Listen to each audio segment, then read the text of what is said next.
Hi, it's me, Tim Dodd, the Everyday Astronaut. Welcome to part 2 of my tour of SpaceX's Starbase factory with the ultimate tour guide, Elon Musk. If you haven't watched part 1, you obviously need to watch that because there's just gobs of information. And in this part, we're actually going to go inside the 3 main assembly tents, which is incredible. And just like last time, we have a map that will occasionally pop up, courtesy of Ring Watchers on Twitter, that'll help you understand where exactly we are in the factory. Hi, it's me, Tim. Hi, it's me, Tim Dodd, the Everyday Astronaut. Welcome to part 2 of my tour of SpaceX's Starbase factory with the ultimate tour guide, Elon Musk. If you haven't watched part 1, you obviously need to watch that because there's just gobs of information. And in this part, we're actually going to go inside the 3 main assembly tents, which is incredible. And just like last time, we have a map that'll occasionally pop up, courtesy of Ring Watchers on Twitter, that'll help you understand where exactly we are in the factory. We also have the YouTube play bar broken up into certain sections. We have links to those sections below too. And we have an article up on our website that has some key points and takeaways of this conversation. The link in the description is below for that at everydayastronaut.com. All right, let's go check out some Raptor engines. So, by the way, I think there's a good chance that ITAR and comms might not yeah, just like, you know, it just can't be any more than people are already getting from telephoto lenses. Which is pretty much everything. And frankly, if some fool wants to copy this design, go for it. I mean, Raptor 2 is a giant improvement over this. So, what's like the big simplifications you're hoping to have? Well, maybe I shouldn't tell you all the secrets. We have like funny things on the. Good Pikachu over there. I love that. Hello again. Hello again. So that probably, I assume that means it's flown? Is that a flown one? I don't know if this one's been flown. Jeez. This really does look like that thing with all the NK-33s. You know, those videos yeah, exactly. of like the engines discovered, engines that came back from the cold. Yes, it seriously literally looks like that. This is insane. And the, man, that rat pack is big. Jeez. Yeah, I won't tell you all the secrets, but just like you'll be able to see the difference very clearly. Okay. And I guess since the engines are, it's hard to have people not see them. Yeah.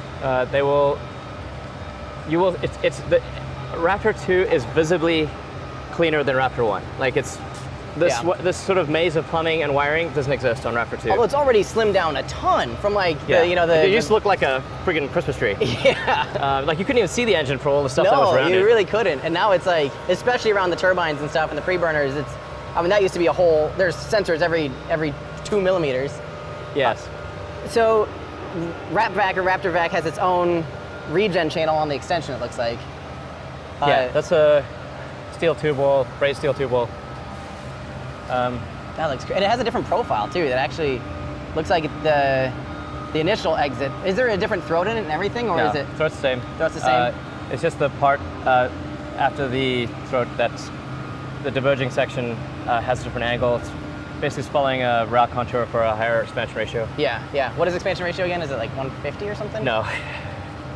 Man, I think we're, so this is actually, I think we're around 80-ish. Oh, okay. But we want to do a little bit better, maybe 90. So. Because you're already getting like 380 ISP out of that thing, aren't you? Or I mean, sorry, yeah, 380. 380 is the aspirational number. Okay. But we should be. We think we'll get like 377 or 378. Okay. So, okay. And how are those coming along? It looks like obviously you've got a third one here. You've obviously made at least 3. Yeah. And obviously S20 is going to have 3. Yes. Yes. So. Jeez. But for Raptor, all the engines will have the same pumps and thrust chamber assembly. So it's really just there'll be only one one variant that has a big nozzle and one variant that doesn't have thrust vector control actuators. Okay. Okay.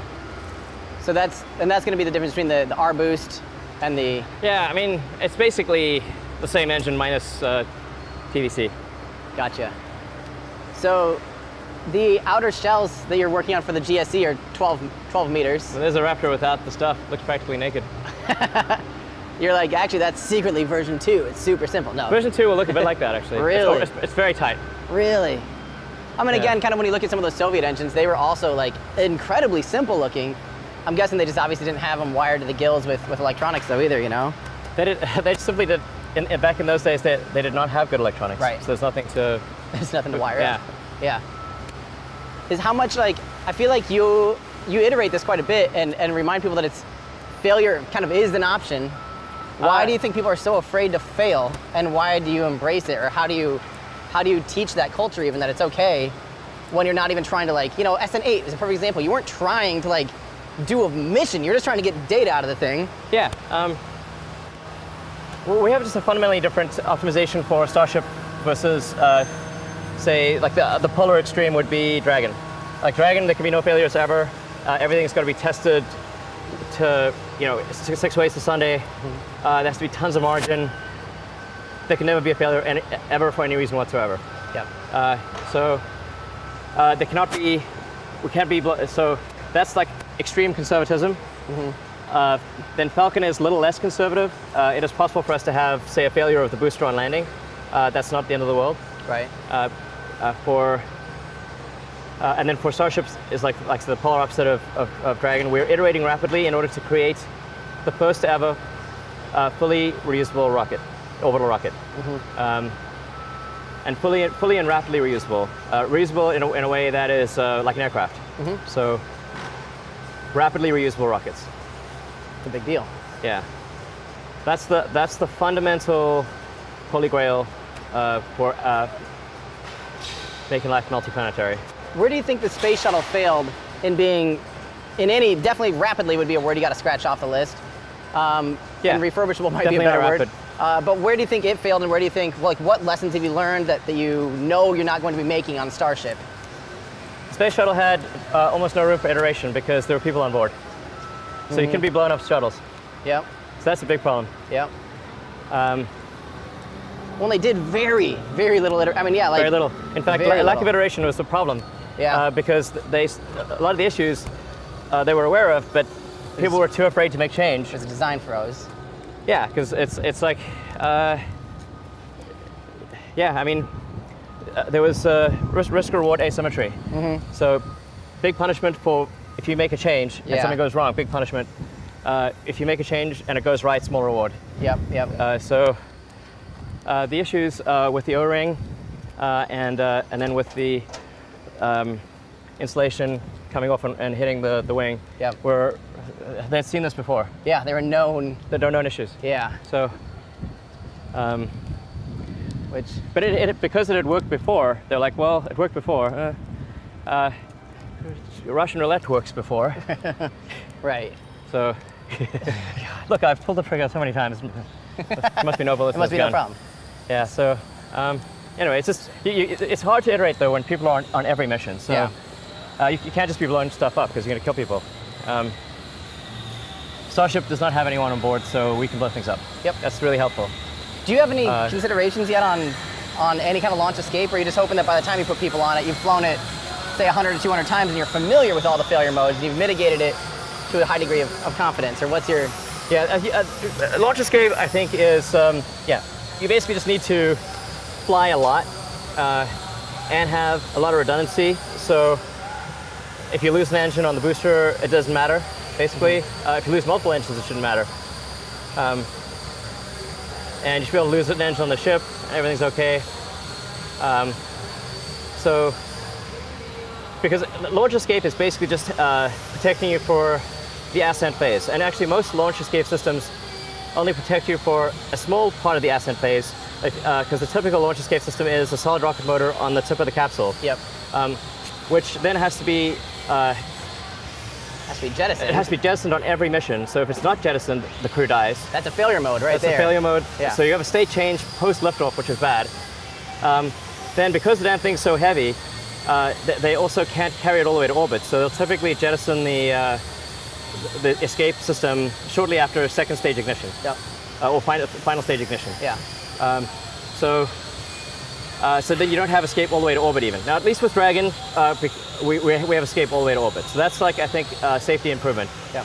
But then you know, there's no escape system coming back to Earth. Like, that doesn't exist. Right. And then you can't have an escape system on the moon or on Mars. Or on Mars, yep. Yeah, so like you can't have something pop off and then have shoots drop. There's no atmosphere. Right. And then Mars has a very low density atmosphere, so Yeah. they'll just like hit the ground supersonic, Right. They're not gonna save you. So the ship has to be safe enough for people without an escape system. Right. Because otherwise you can't go to the moon, can't go to Mars. Right. So you kind of might as pointless to do it on Earth. Well, it just fly it a lot. Right, and that, I mean, I never really thought about that, you're going to be, you're going to be flying so much without fear of retribution of failure, that unlike the shuttle, like you mentioned, I just never really considered that, Yeah. So, let's see. What is, those are the vacuum mounts, aren't they? Yeah. Wow, that's cool. Yeah. I mean, this is stuff like very much version 1. So Yep. it'll be a lot better with the next iteration. Well, a lot of people ask me, like, hey, I want to start a YouTube video, where do I start? And I'll be like, start. You just have to start. And I kind of feel like this is a similar philosophy. It's like, you're not going to know what's wrong or how to make it better until you do it at least once anyway, And you just simply have to start. You have to force yourself to start. Yeah. And then, that's then you improve from there. Exactly.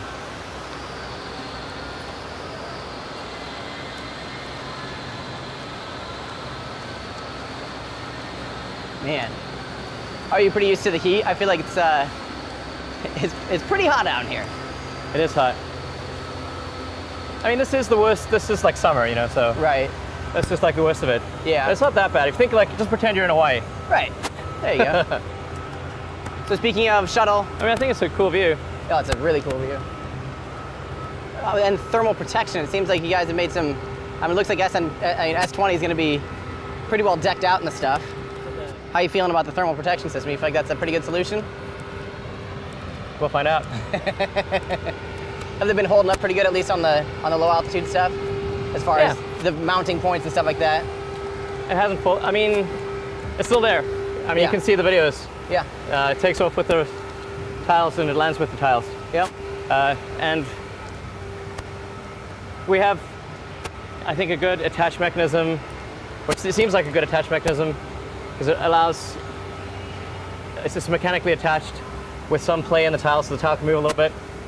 It's quite a tricky thing with the tiles, because the tiles are essentially a ceramic. Right. And they're attached to a metal substructure that is changing in temperature dramatically. So it'll be room temperature right now, then it'll drop to cryo temperature when it's loaded with cryogenic propellants. Mm-hmm. Then it will be heated up with hot ullage gas. Yep. So now it'll be way above room temperature. Then it'll cool down. Then the tiles themselves will get hot on re-entry, and they also have some expansion. Yep. So there's a lot of expanding and contracting going on all over the place. So I think one of the big questions is, are these tiles, are we going to have a crack or a gap in the tiles? Like if they bang into each other, the ceramics, like a coffee cup is ceramic. So if you bang 2 coffee cups together, it's usually bad. It's not good, yeah. So if the tiles bang each other and crack, this could result in a failure on entry. So Mm-hmm. I think there's like a huge question of like, when we get the ship to orbit, how is it able to make it back through Earth's atmosphere? Because it's coming like a meteor. Right. It's like a blazing hot meteor. Will the heat shield stand up to it, or if there's any crack in the armor, it's toast. Yeah. So hopefully we at least find out where the crack in the armor is. Right, that would be great. And then if you have to, you can make some thicker or smaller, iterate to that degree of where you find those failures again. Yes. How will you know? Like, what if something just goes? What if the first orbital attempt just goes totally, doesn't even make it in for re-entry? It's just a million pieces at the bottom of the ocean. How will you know where it failed? I mean, we have temperature sensors.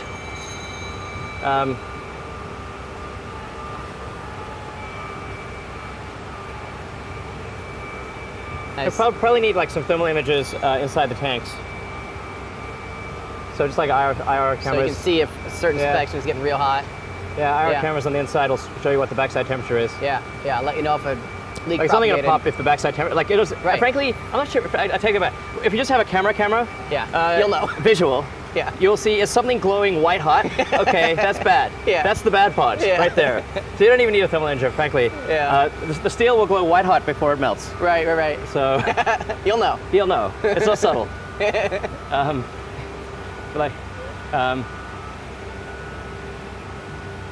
And the very first orbital test, again, it kind of seems like, are you guys, there's been a lot of debate of like, is it going to orbit and deorbiting, or is it just orbital velocity with a low perigee that's inside the atmosphere, and that's how it'll deorbit? Like, will it?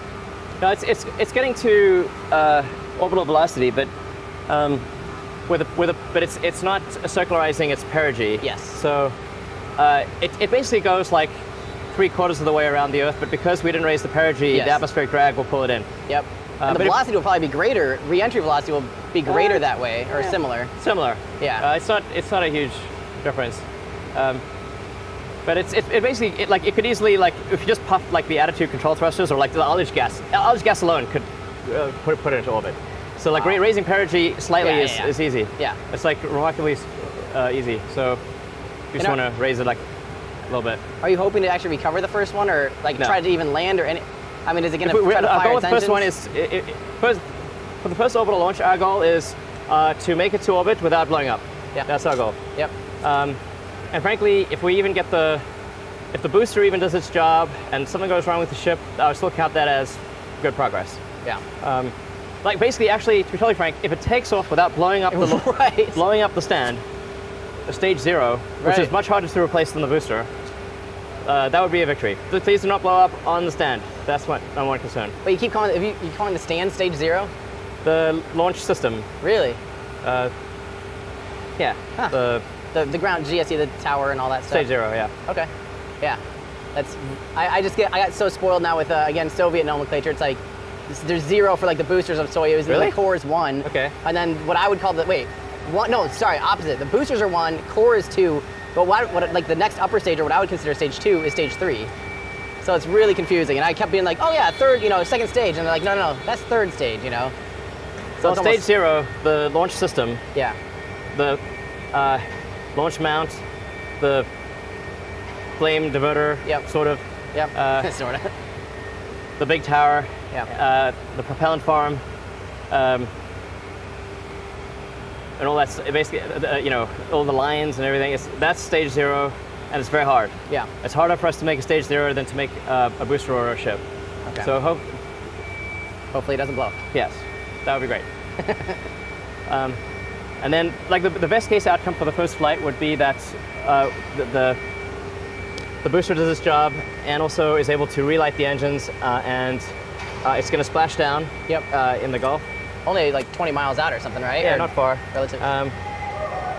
And then the ship or upper stage is going to come in just off the coast of Hawaii, near a military base there, and so we'll, splash down in the Pacific. Yep. So So again, to reiterate, on the first launch, the booster, you're going to just use the gas venting to orient it for re-entry. It won't even do you will do a boost back burn though on the first one too, right? let's just say it's an evolving situation. Yeah. In order to be 20 miles away, we definitely would have to do some kind of boost back, otherwise it's going to be way further. Yep. So, yeah, I mean, probably it's a boost back, and then a propulse, and then basically you want to simulate the landing, but not have it be too close to land, so Yeah. it doesn't take out stage 0. Right. Yep. Yep. So we want to say, like, basically, can we position the booster precisely, Yep. such that if it had landed next to the tower, or if it had come to a halt next to the tower, could the arms have grabbed it? Yes. And- Mechazilla. Yeah. Mechazilla. Mechazilla. Megazilla. Mecha? Mechazilla. Okay. Yeah. Like a Kinda giant like mech. Mechazilla. Yeah. What's the plan? Does it just come in and it sits then on the grid fins and or that little arrestor No, thing? those little tiny arms. That tiny little T-Rex arm is going to hold the. Yes, there's 2 of them. But those things can take a lot of load. And then it's just literally like a flat arm, kind of like this. That. I mean, this is one of those things, like, it's hard to keep a secret when it's right there. People Yeah. can just take zoomed up, drive past it, Yeah. and take a high-res photo close Right. up. So it's not exactly going to be top secret. Right. This is the first real big rocket development that's been so close to a public road that people are literally driving to the beach right past the launch site. Well, so it's hard to keep a secret around here. That brings up, I always keep wondering, like, you know, we're seeing this insane pace, we're seeing all these crazy things happen. How much of that, like, is normal, at least as far as SpaceX goes, or how much of that is just because we're actually seeing it? Like, for instance, when you're developing Merlin and Falcon 9, were you blowing stuff up this much, doing things so crazy, fast-paced? Or is this, like, also fast-paced, but now we're also seeing it all, so it's hard to compare? Well, I mean, this is definitely a case where we are washing our laundry in public. Yeah. And there's always dirty laundry in any program. Mm-hmm. It's really a question of whether it is seen or not. Yeah. Not is there dirty laundry. Right. Right. Yeah. Every program's got dirty laundry, but in this case, it's in public. But this is also a case where we're intentionally iterating the design rapidly. Yep. And basically, ships and boosters will either be amazing lawn ornaments, right. which then have to be stored, and they look awesome. Yeah. But we don't want 12 of them. It's going to look bizarre, and where will we put them? Yeah. So, since we're making rapid iterations with each, almost with basically every single ship and booster has had significant iterations. But you either want it to blow up, or the early ones, you want them to blow up, or you're going to have to find a place to store them. Right. So we actually want to push the envelope, and frankly, like, if you don't push the envelope, you cannot achieve the goal of a fully and rapidly reusable rocket. Yeah. It's not possible. Yeah. You have to go close to the edge on margins. Right. Right. And there's a recursive factor to mass. So, like, if you add, say, an extra ton of heat shielding, now you also need more propellant to get it to orbit. Right. And you need more propellant to deorbit it. Yes. And you need more propellant to land it. Yes. And the structure now has more load, so because it's carrying that extra ton of heat shield. Yes. So this applies to any given ton. There's a recursive value. Yeah. So in order to achieve the same payload, you have to, each ton is like basically almost like adding 2 tons when it's fully considered. Definitely. So I think we calculated it to be like a 1.8 factor, okay. But I think it's probably we're forgetting something so it's closer to 2. Yeah. So every 1 ton of mass begets an extra ton. Yeah. Yeah.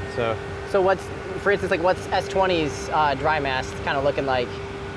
What are you at right now? Are you like 120 tons, or are you? I actually don't know the exact mass of 20. We'll know it when we weigh it. Yeah.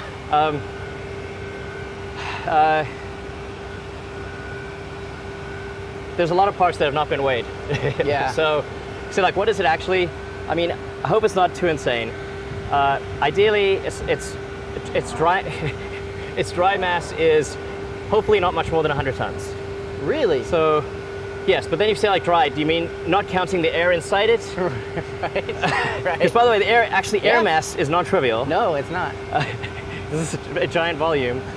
And then, do you mean dry? Do you mean with propellant residuals and ullage gas, which is at several atmospheres? Right. Which mass are you referring to? Mass, like sometimes in these things, they'll play games with like when you say thrust away of a rocket engine. So thrust away the rocket engine with or without residuals. That's a big change. Or with or without gimbal is something else that I've heard people kind of debate. Yeah. Yeah. Merlin is, I'm pretty sure, by any standard, I think it's probably the best thrust away of any engine. Yeah. Because it's like just so far, we really pushed the GG cycle engine to the, it's like A plus for GG cycle architecture, but GG cycle architecture is not an A plus architecture. Right. Full flow stage combustion, A plus architecture, but with a new architecture, we won't get an A plus within that. Like it's like in gymnastics, you like say how hard is your program, right? And then what grade do you get in the program? Yeah. That's kind of how the things work here. So, what would you say version 2 is going to kind of come in at if you were to rate them? I don't know. I'd say it's like B plus. Okay. Something like that. Yeah. So good enough for now, but of course. Yeah, Raptor 3, Raptor 4, Raptor 5. Yep. By Raptor 5, it'll be an A plus. Yeah. So. Yeah. Should we walk through here and check out what's going on in here? This is just a nose cone being assembled. It's not that it's showing This is our new and improved nose cone. Oh yeah, it's just straight. There's no cross section. So this is if you look at that nose cone over there, that's made from stamped sections. Yeah. So you can see that's like 3 rows of stamped sections. Yep. This will be made of 2 rows of stretch formed. Wow. So, and you can see it's just way smoother. Yeah. So this is stretched over a big mandrel. So just Right. you just take a big sheet of steel, Wow. and you just stretch it over this giant tool. Right. So, and then Wow. you can have like things that are way bigger. Like you can't fit this in a stamping press. Right. This is way too big. That's like basically about as long as you can fit in a stamping press. You cannot fit something this giant in a, well, you could technically make some totally special case stamping machine that doesn't exist. Right. But you only need one, since you only need a single-sided, it doesn't have like indentations or anything, so like you couldn't make a car body side this way, but you can make something with this level of symmetry that is, basically you can do a one-sided die. Okay. So you can just stretch form it over a big mandrel. And this isn't the cargo, it's just not complete yet, but it had that opening on the one side. That's not because you're working on the jaws yet, right? Yeah, I actually stopped work on the door, the fairing door. Okay. Yeah, we're going to focus on getting to orbit. Yep. We don't need a door. Yep. So it's like, we need to be super focused on getting to orbit, then super focused on getting the ship back, then we can worry about doors. Okay. It's just like unnecessary complexity. So like, is the door necessary to solve the problem? No. Will we use this, like the first 10 or more that get back from orbit, we probably won't fly them again. Right. Or maybe once or twice, but then they're going to be in storage. Like for Falcon 9, and even like the Block 5, so-called Block 5, which is more like version 7, Yeah. really. But we don't even want to use the early Block 5s. So like even those are a pain in the ass, and we prefer to retire them. So like when we have like a mission that requires an expandable booster, we'll put an early Block 5, because the early Block 5s are not as good as the later Block 5s. Wow. And they're more of a pain in the ass to get ready for flight. Wow. So the reality is the early ones are going to be amazing lunar ornaments. Yeah. I mean, as good as lunar ornament gets, but Yep. they will not be nearly as good as the ones that follow. So then, Yeah. why keep them flying? And they're not even going to be doing any, they're not going to be putting any payload up, they're not, Yeah. you don't so even need to we're worry just going about to it retire the early ones anyway. So Yeah. why have a door on a thing that's never going to fly Never is. satellites anyway? Yeah. How is the butt-to-butt refueling going? Is that, because that's got to be a pretty early consideration, because you're probably going to want to start testing that. No, that's No? We're going to get to orbit and back first. Okay. We don't need orbital refilling. Unless you want to go going to the moon, you need orbital refilling. Going to Mars, you need orbital refilling. Delivering satellites to Earth orbit, you do not need orbital refilling. Right. So let's punt that to later. Okay. I'm not sure it'll be the butt to butt. It might be something different. Might like the. We switched the propellants full drain lines to be side, to come in from the side. Not up through the booster anymore? Because it was adding a bunch of stuff to the booster. Yeah. And then we're flying it every time. So it's better if you can move mass to the ground side. It's better to move mass to the ground side. Right. That's why we took the legs off the booster and have the tower catch it. Are you thinking about doing a tower catching? Which sounds mad. I mean, Yeah, I know. I know it sounds insane. But when I suggested that, people thought I was lost my mind. Which I'm like, maybe I have. But I think it might take a few kicks at the can, but we'll get it right. Yeah. And then it just the work that you have to do to pick up the booster and put it on the launch stand, this gigantic skyscraper thing, in high wind, windy situations. Yeah. It's very windy around here. Yeah, it is. So you're gonna pick up this booster, you gotta put it onto its stand with precision. Then you gotta pick a ship up and put it up on top of that. So that means you've got to have a secondary arm to steady the booster, so it's not moving around all over the place. Yeah. And then while the sort of Mechazal arms pick up the ship and put it on the booster. Okay. So that the Mechazilla arms are the ones that are going to be picking up the ship, not the crane? Okay, so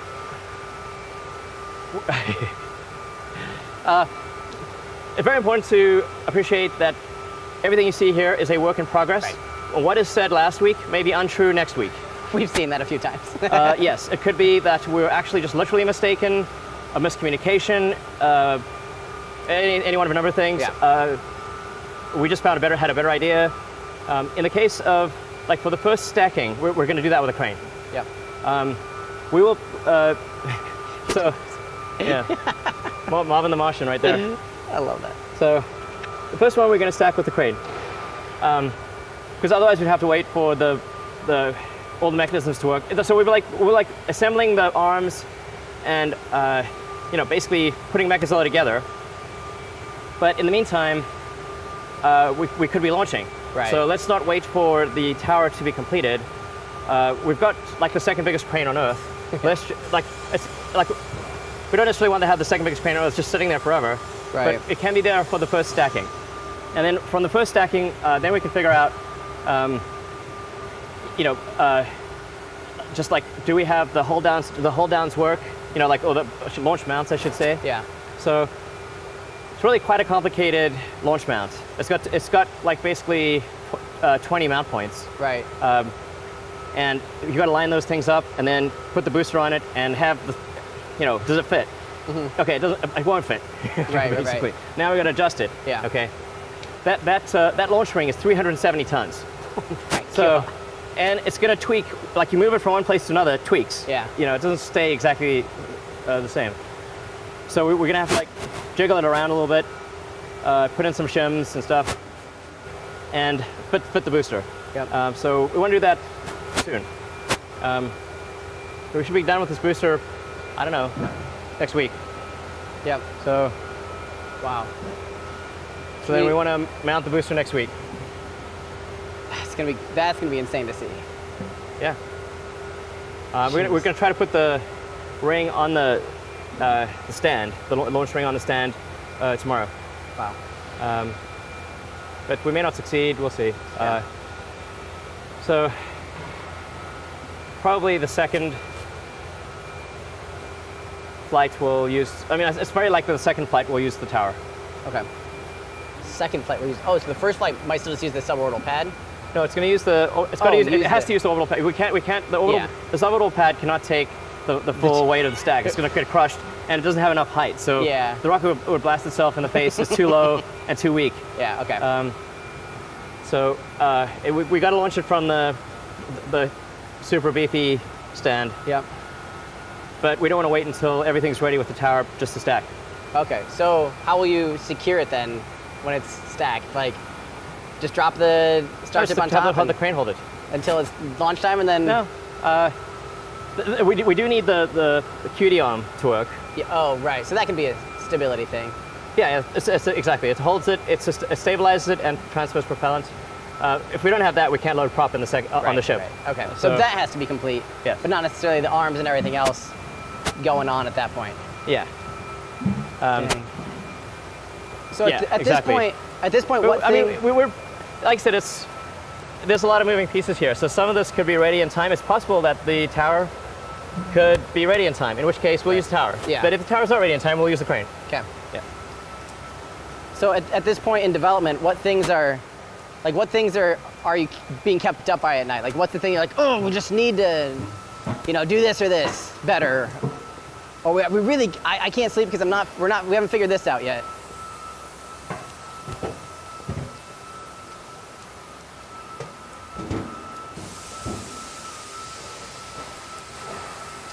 Sorry?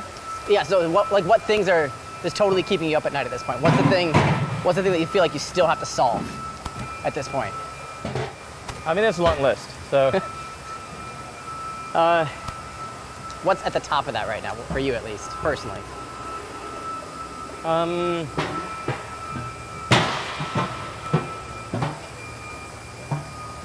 Well, this is really all just measured as in terms of time. Like, what is the time risk associated with something? Right. The one thing you cannot replace is time. So, and I do have a habit of being optimistic with schedules. I mean, if I wasn't optimistic, I wouldn't be doing, the crazy things that I'm doing. Right. So I must have I don't know, just pathologically optimistic, I suppose. Wow, that actually, look at that. Yeah, it looks like dragon scales. That is incredible. Doesn't that look cool? It's actually coming together a lot cleaner. It totally looks like dragon scales. It really does. Yeah. And it's so much tidier and cleaner looking than I thought. Yeah, I mean, there's a few broken tiles, but overall it looks cool. That's incredible. Wow. So, I guess the joints is one of those things that the community's always wanted to know about. I guess the good thing is the flaps will mostly take most of the wind from this area that you see. So I guess you don't really have to cool the inside of the flap joint itself because it's kind of already. No, actually, unfortunately, we do. I think we have significant. I think again, take a lot of what I'm saying with a grain of salt because I often am wrong. So sometimes I'll say something that is wrong. But I think we have a design error with the non-moving portion of the forward flaps. Okay. Because the reason we have the flaps and the static arrow, basically the unmoving portion of the flaps, are there to do two things: to rebalance the ship, so it doesn't come in engines first, because that's otherwise the center of mass is quite low. Yeah. And it will come in engines first and burn up the engines. Yep. So first you have to rebalance it so that in a hypersonic regime you're doing like roughly sort of like 60 to 70 degree angle of attack. Yep. Because you're flying a trajectory that minimizes peak heat. But you don't care about total heat load. You just care about minimizing your peak heat. Because you have a good insulator here, you're not ablating.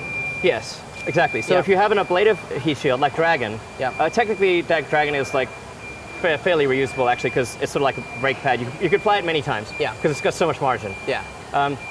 But a pica is literally means phenolic impregnated carbon ablator. Yep. So that's the Dragon heat shield.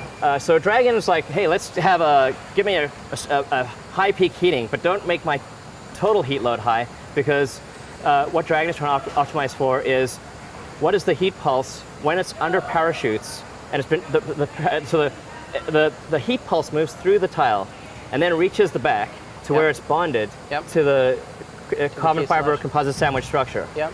And if the heat pulse is if the heat is too high, it will melt the glue, and the heat shield tiles will start falling off, and then they will potentially, damage the parachute. Really? Yeah. Okay. If you start having like these things like flying off. Potentially, because they're low density, so they're pretty and like it's like, admittedly, it's kind of a corner case, but that's it. That's like the Dragon heat shield tiles are way over thick. Because not because of how much of the heat shield will be ablated, but because of the heat pulse that will reach the back of the heat shield that might melt the glue while it's under parachutes. Wow. So interesting constraint at the end of it all. So if you just have a lot of heat suddenly, that's actually better for Dragon. Like high peak, low total heating. Yep. And so its re-entry profile is totally different too. It can come in steeper as opposed to this. Dragon wants to come in like just real steep. Yeah. And it's like. The lift over drag ratio is low for Dragon. I mean, a lot of people look at it and say it doesn't have any lift, but it does. If you have a gumdrop shaped thing and you have offset center of mass, then you can control it because it has a small lift vector because the gumdrop is like tilting into the wind slightly. Yep. It's quite low. And actually, L over D is a function of Mach number. Most people like will quote an L over D number, but like, okay, what Mach is that? Right. And it's usually like some sort of reference Mach number. But like your LOD is complete trash at like Mach 20. It's garbage, nothing basically. So it's like LOD at what Mach number? Anyway, so it's got a very low LOD, but it does have a lift vector. And then because it is symmetric, or more or less symmetric, with little thrusters, you can rotate the capsule as it's coming in and change that lift vector. Yeah. And then, so then you have a landing ellipsoid because your accuracy longitudinally is less than your accuracy left or right. Because you're changing lift vector. You say, well, how do you change the point where you land? If you can turn left or right, but how do you change this distance, point? You do a series of S-turns. So you S-turn, and depending upon how much you bank during the S-turns, that affects your longitudinal points. Yes. And then your lateral points is pretty easy to tune because you have a lift vector going left and right. It's not so much, people might think like, oh, you're going up and down. That really doesn't work in the grand scheme of orbital velocities and everything. It's really about just your actual velocity. And where you end up arresting your velocity is where you're going to drop it to the ground, pretty much, more or less. Yeah, I mean, I think it's just very important for people to appreciate that there's a very gigantic difference between orbit and space. Right. It is actually relatively easy to get to space, but it is very hard to get to orbit. Right. And then if you say you want to go to orbit and come back, this is easily 100 times harder than getting to space. Yeah. Maybe 1,000. So much harder. That hardly anyone's even, like, only a few countries have been able to do it. Right. So, whereas Burt Rutan went to space twice, like 12 years ago? I don't know. It was, well, 15 years ago? 2005, yeah. Yeah, it was like 15 years ago. Yeah. He went to the border of space twice. Yep.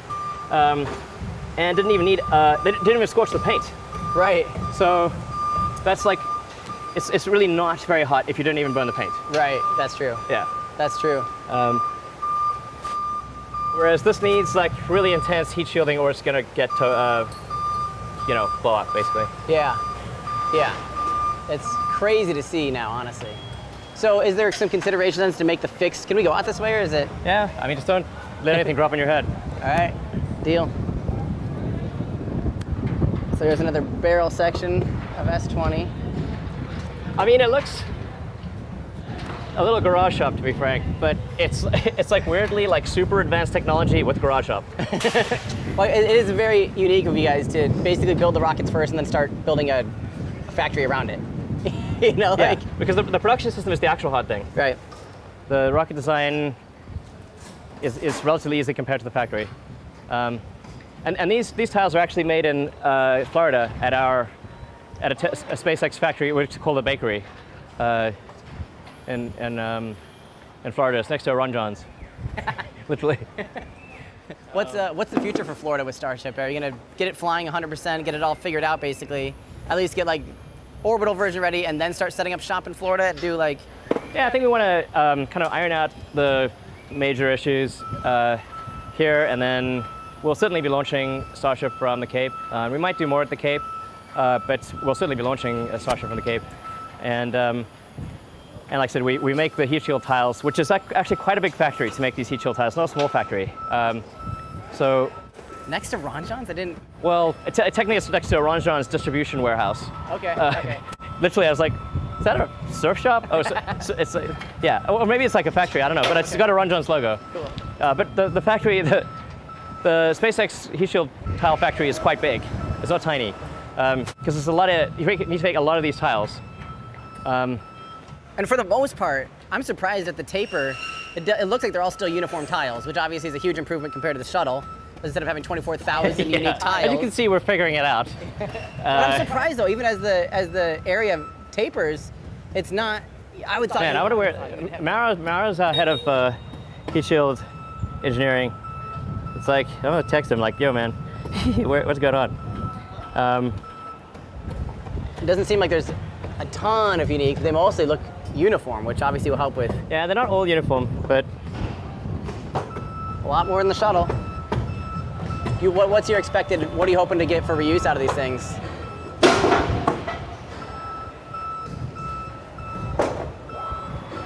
I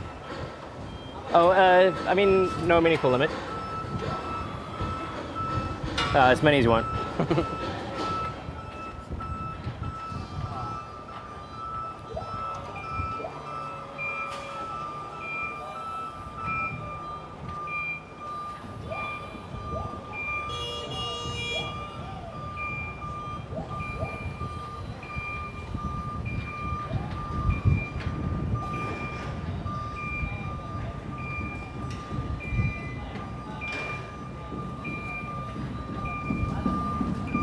There we go. We got right back into camera reception for you there for a second.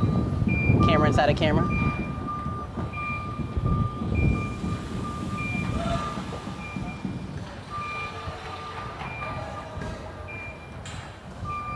Yeah, there are different shaped tiles. You can see some of them at the border there are square instead of hexagons. Yep. And then because the static arrow is it's still seeing actually a lot of heat. Basically the plasma is hitting this, it's hitting the surface, and then it's moving around. It's got to somehow get past it. So gets superheated plasma hitting that thing, then riding up the side of the vehicle, hitting that static arrow. So you actually have a heat concentration there. Yeah. And then you got a hinge that's you have to protect the hinge. This is if you said like, okay, what's highest probability of failure on re-entry? It's probably the hinge of the flaps. Okay. So the rear hinge and the forward hinge of the flaps, because you have to have a rotating thing. Yes. But you can't just make everything out of tiles. So you have to have a seal. So you have to have a seal against the tiles. The tiles are ceramic, like a seal against dinner plates that are super hot. Yep. So you can't use rubber. Right. So it's going to be a metal seal, and with a tortuous path. What? Have you thought about, back in the day you talked about transpirational cooling. Yes, so that's one of the things you could throw it at is transpiration cool the joint. That would be so cool. I just want to see it bleeding methane, honestly, and just... It will definitely help. Yeah, because you can kind of purge that joint with a higher pressure gas, you know, as long as it's higher than the ambient air stream or the plasma stream. It will create a thermal barrier. It's definitely one of the things, if you really want to nail the heating on the hinge, is bleed fuel gas into the thing. Because actually, even the burning methane is like with air, because air is only like, you know, whatever, 21% oxygen. So air is like, if you ask people what are you breathing, like they think they're breathing oxygen. You're breathing nitrogen with some oxygen. A little argon. And some argon and trace gases. Yeah. So, but essentially, methane with air, which is mostly not oxygen, doesn't get that hot. So even if it burns, it's not that big of a deal. Right, because it's already detached from the vehicle. It's not as hot as the plasma that's hitting it. Right. So, yeah. Wow. All right, well, let's see. I guess the car is... The car's by circuit. Okay.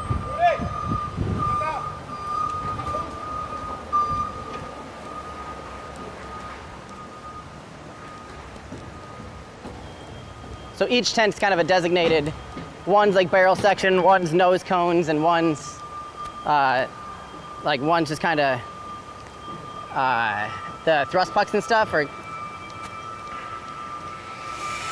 yeah, like I said, it is a constantly evolving thing. So right. We've changed what occurs in each production tent and in the high bay and mid bay multiple times. But this certainly currently is focused on the nose. When you're working on a new high bay too, right? Yeah, we're building a higher high bay. Uber high? It's not like, it's only a little bit higher than the current one, but it's much wider, and it has 2 gantry cranes that run full width and depth. Okay. So, I mean, it'll feel like the lateral luxury compared to our current high bay. Like about how tall do you know? Sorry? About how tall? I don't know, probably, it's like 100 meters. Okay, and this one's? So one's like 80 or something? Yeah, this one's about 80. So they got the booster height's about 70. Although, it's kind of funny, like technically we deleted half a barrel section from the booster, so it's technically 69 point something. Like 69 and a half. You did that on purpose. No, it wasn't even me. I was like, the guy's like, hey, we just let me know, we took at 70 meters you have a half barrel, which is a pain in the ass. So they just deleted it, and I was like, cool, that sounds good. I randomly set the length at 70 meters. It's not like anything special about it. Right. So, but then IS Fate loves, I don't know. I don't know what's going on. But these certain numbers just seem to be recurring all the time. Yes. And so the booster is actually 69 point something. And then it's booster 4 and ship 20. 20. And this is all happenstance. Right. I love that. What the hell is going on? So.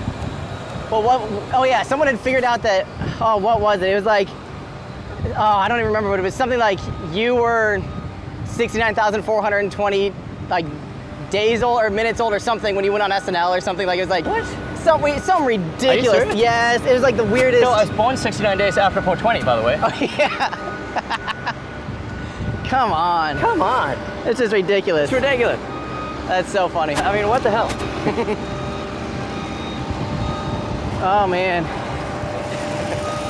This is insane. It's like, am I an avatar in someone's video game? Yes. Oh, really? Statistically, yeah. Okay. You're probably doing pretty good at the game though. I'll bet you're like the top ranked player. Okay. Well, that's something. So do you have a name for the high bay bar yet? No, I guess we've bounced around different names. We still haven't really made much use of it because it wasn't really critical path, so it's kind of just sat there. Yeah. And the elevator, we need an upgraded elevator because we have like its construction elevator. Right. So, we don't yet have a name, nor have we used it. But we're making good progress there installing the grid fin. Yeah, looks like the grid fin's up. And I like how they're now at, do do they just, are you, I guess, let me try and guess why you're going to put them closer together and not at 90-degree intervals. Is it because you can just change your roll to change whatever axis you're trying to, if you're trying to pitch the vehicle, you really only most of the time probably either doing pitch or yaw. You're likely not doing pitch and yaw when it's coming in for re-entry. Well, actually, no, we're controlling on 3 axes all the time. Now, technically, you only need 3 fins to control on 3 axes, but but you can also roll if you need to change your yaw and roll 90 degrees to do pitch. Well, the control authority you need is much more in pitch than in any of the other axes. But like the amount of control authority you need for roll is practically nothing. Right. But for pitch, you've got to basically push the booster down. So you're going to push this monster thing into the wind, and it doesn't want to go there. Yep. So the amount of pitch force you need, that's like where you need the most amount of force. Yep. So having the 2 pairs of fins like closer together, like more like an X-wing fighter, yep. Allows them to contribute more in pitch. Yep. Which then allows more glide or more of the airframe hitting the sides of the booster. You care about like how much force do you have relative to how much force you need in a given axis. Okay. So you need a lot of force in the pitch axis. So that's where you want to bias your grid fins. Yep. Yep.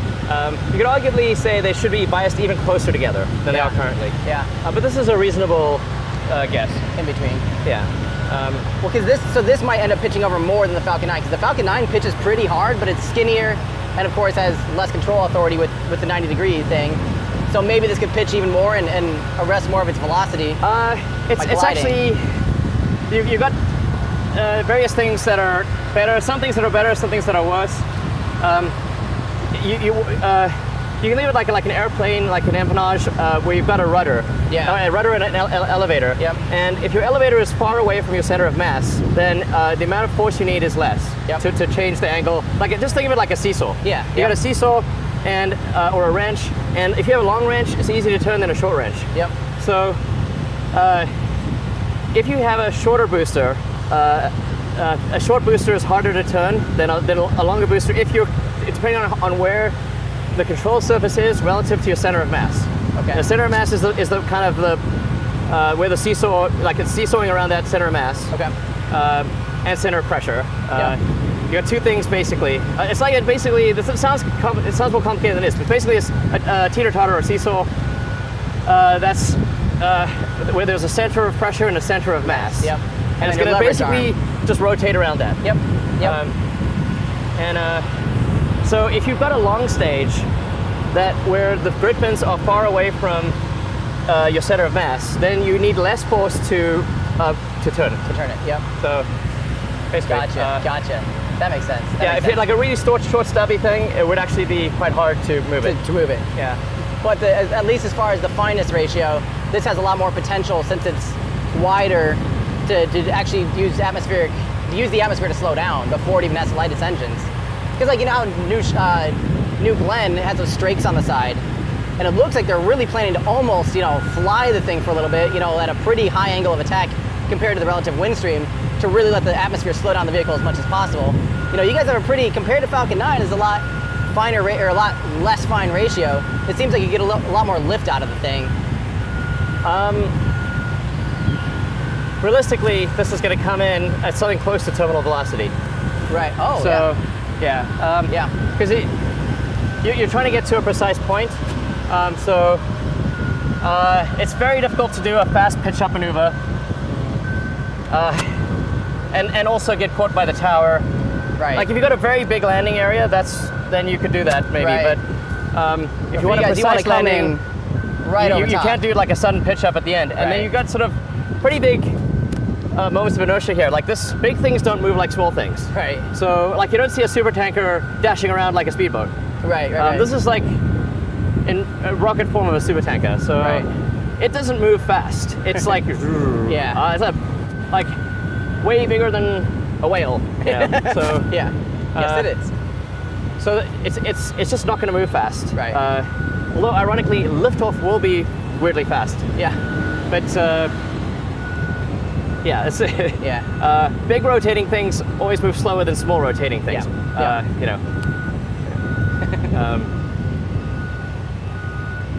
Yeah. So it's yeah. Should we But like I head to said, there's a lot of potential improvements. I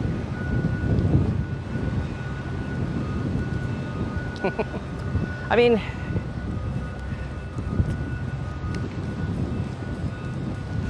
yeah. Man, oh man, wasn't that an awesome conversation?